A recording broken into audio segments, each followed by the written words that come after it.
issue I don't like is on this interface. So I don't know what my range is, and it's just not intuitive. It doesn't tell me my total mileage or my range. So while I'm driving, and it's extremely distracting, I have to constantly turn, and you can see I'm actually touching it here, and it's not turning because my hands are sweaty because it's 93 degrees. So here it says 1190 miles and 3012. Is that my trip A or my trip B? It's unclear because it doesn't say total. So I'm going to go ahead and hit enter on here, and it says, do we want to reset? So I'll go ahead and say yes. And I guess the top was my quote trip A because there's no trip B, and my total is my total miles on this car. Now I want to see what my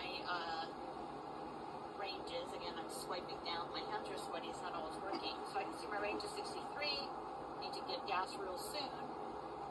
But what is my my miles per gallon? So I mean, let's try to swipe here. So when I drive, I like to be in swiping. My hands are sweaty. I like to be on this screen. Oops.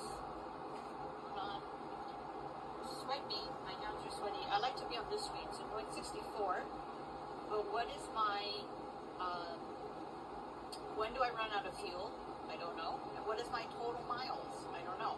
Because in this car, each interface has its own screen. It's a real pain to have to keep swiping up and down just to get the information that should intuitively be on this home screen.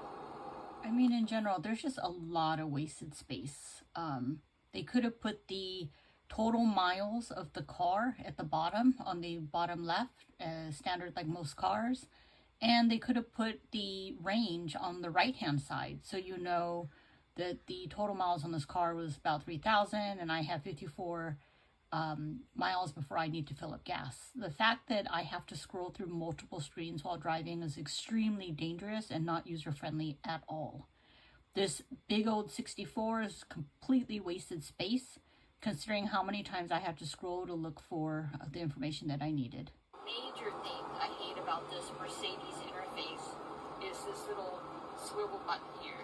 Because if your fingers are dirty or sweaty or you just don't have enough traction, this doesn't always turn. You can see I'm swiping down, so it doesn't always turn. And when I need to know what my range is or my mileage or other information, it doesn't always turn.